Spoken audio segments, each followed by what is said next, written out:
Bienvenue sur Africa 24 dans cette nouvelle édition du QG Weekend. Voici les titres de l'actualité. La gestion de la République du Congo pointée du doigt par l'opposition congolaise lors d'une conférence de presse.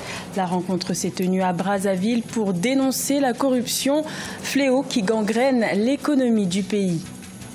Mise en service officielle de la centrale électrique Maria Gleta d'une capacité de plus de 120 MW à Abomey-Calavi au Bénin. Première phase d'une centrale thermique de 400 MW projetée sur le site d'ici 2022.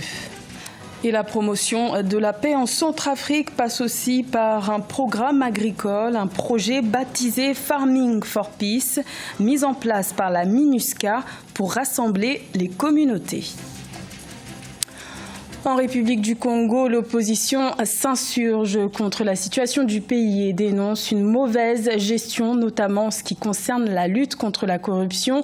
Plusieurs partis étaient réunis le 28 août à Brazzaville, au siège provisoire de l'opposition, pour une conférence de presse. Reportage de notre correspondant Deva Panzou.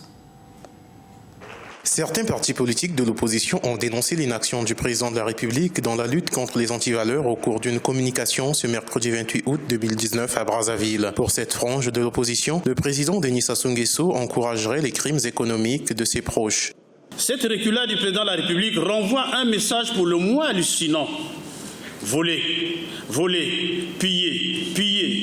Détournez, détournez, il ne vous arrivera plus rien tant que je suis président de la République et tant que vous appartenez à ma famille politique, à condition de ne pas porter atteinte à la sûreté intérieure de l'État. En clair, vous avez compris, ne pas s'attaquer à mon pouvoir.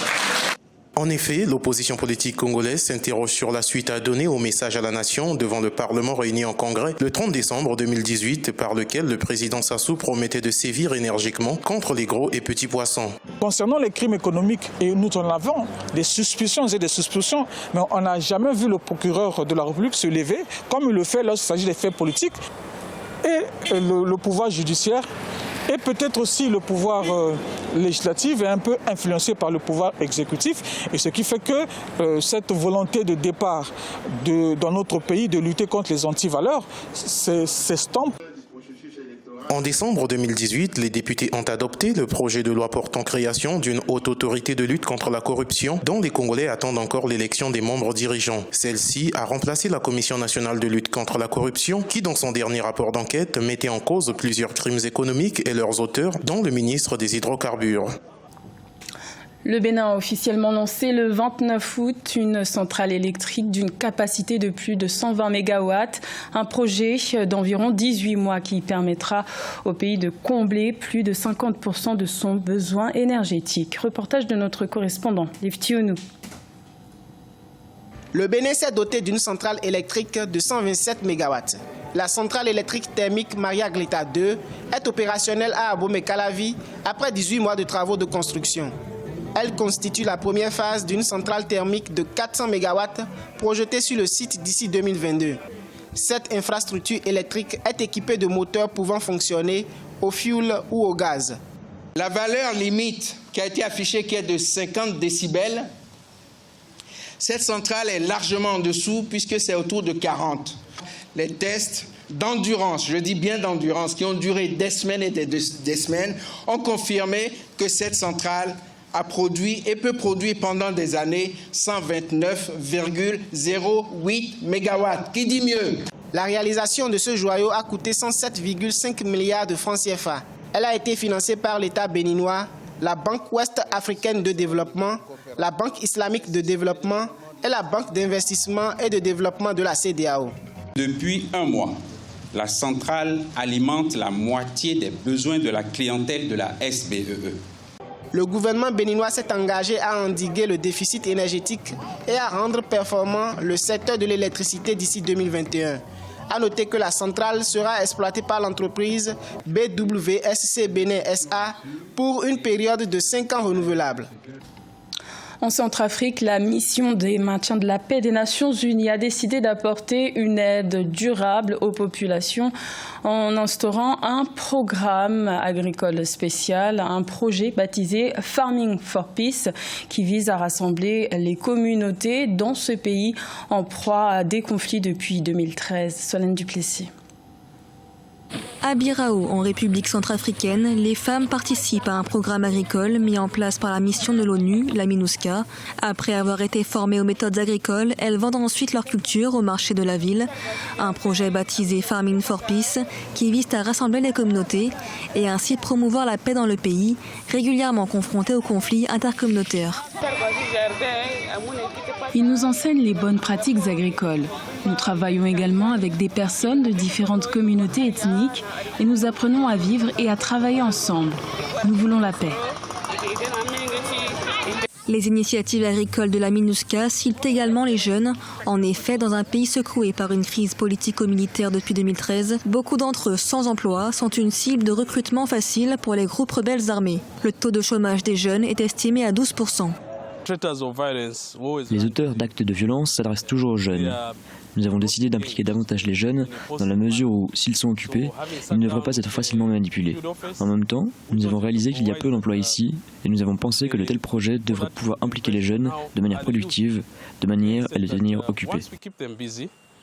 Un accord de paix a été signé le 6 février dernier entre le gouvernement et les 14 groupes armés pour mettre fin à la guerre qui sévit dans le pays depuis le renversement en 2013 de l'ancien président François Bozizé. Malgré une relative accalmie sécuritaire, les populations sont toujours victimes de violences commises par les groupes armés qui contrôlent 70% du territoire. L'Afrique doit investir dans la nutrition, base essentielle d'un bon développement durable. C'est l'analyse faite par les experts face à la malnutrition grandissante. Les États doivent investir davantage dans l'éducation pour faire face au retard de croissance. Aïssa Touari. Selon un récent rapport conjoint de la Banque mondiale, de l'Organisation mondiale de la santé et du Fonds des Nations unies pour l'enfance, le retard de croissance sur le continent africain est passé de 50,3 à 58,8 millions d'enfants. Pour exploiter son potentiel humain et économique, les spécialistes estiment que l'Afrique doit investir dans la nutrition, qui est la base essentielle d'un bon développement durable. C'est les conditions de vie des populations, la précarité, le manque d'hygiène pour certains, les conflits armés, il y a des conditions climatiques. Pendant longtemps, l'Afrique a privilégié l'industrie, l'économie et l'administration au détriment des politiques agricoles. Ces facteurs font que la malnutrition s'aggrave aujourd'hui en Afrique. En Afrique, le Nigeria et le Rwanda sont des pays cités en exemple en matière de promotion des programmes d'alimentation scolaire. Le taux de retard de croissance chez les enfants de moins de 5 ans est passé de 51% à 38% en 10 ans. Moi, je pense qu'il faut mettre l'accent sur l'information, la sensibilisation des populations. Parce qu'on a beau donner des financements, si les mamans ne savent pas comment nourrir leurs enfants ou bien les composantes de la bonne nutrition, écoutez, cet argent ne va pas aller dans la bonne direction. Outre le problème de la malnutrition, certaines régions africaines ont récemment connu une augmentation considérable du taux d'embonpoint. Le rapport indique que le pourcentage d'enfants en surpoids est passé de 10,4% à 13% en Afrique australe et de 8,1% à 10,6% en Afrique du Nord. La Côte d'Ivoire a rendu un dernier hommage au chanteur DJ Arafat, décédé dans un accident de moto le 12 août. Un concert géant a été organisé ce vendredi au stade Houphouët-Boigny. Un hommage à la hauteur de la notoriété du roi du coupé-décalé. Reportage de notre correspondant Olivier Conan. Plus de 150 techniciens chevronnés, c'est l'équipe à la tâche pour réussir l'hommage à feu DJ Arafat. Tous les moyens ont été déployés pour une veillée musicale à la hauteur de sa réputation. En commençant par le son qui va être pas moins de 200 000 watts, qui va arroser tout le stade et en dehors du stade. En écran, on a mis au moins 4 écrans de 24 mètres carrés et des totems de 18 mètres carrés en écran LED P8. En lumière, on n'a pas moins de 120 robots sur la scène. Les forces de l'ordre ont pris les dispositions pour que tout se déroule sans incident aux alentours et à l'intérieur du stade Félix Houphouët-Boigny. Les secours médicaux ont également été mobilisés pour l'événement. Nous avons des secours qui sont postés partout sur les sites avec le matériel secours qui peuvent conditionner le blessé, qui peuvent relever le blessé et transporter à un poste de secours avancé. Des funérailles grandioses donc pour celui qui était considéré comme le roi du coupé-décalé en présence de nombreuses personnalités politiques, sportives et des grands noms de la scène africaine. De leur côté, les fans de DJ Arafat sont mobilisés pour le dernier hommage à leur idole. Son souvenir restera jamais dans leur mémoire. Mon frère, mon collègue, et puis je suis chinois à vie. Nous sommes là pour rendre hommage à notre très bien-aimé artiste DJ Arafat qui nous a quittés si tôt. Le Daesh, il compte comme toujours. Champion. Voilà, on est venu pour son concert géant. Qu'un mec n'est pas mort même dans sa grille. Donc imagine le stade où maintenant on dit on doit faire un dernier hommage. Putain, ça va arafatiser. Le vieux, c'est mon idole. Chinois, chinois, chinois, chinois, chinois, chinois, chinois. DJ Arafat est décédé le 12 août dans un accident de moto à 33 ans. Il comptait une dizaine d'albums et était devenu le porte-étendard du coupé-décalé, une musique urbaine très appréciée des jeunes. Il sera inhumé ce samedi 31 août au cimetière de Williamsville. C'était le journal de la rédaction. Merci de l'avoir suivi. L'information continue sur Africa 24.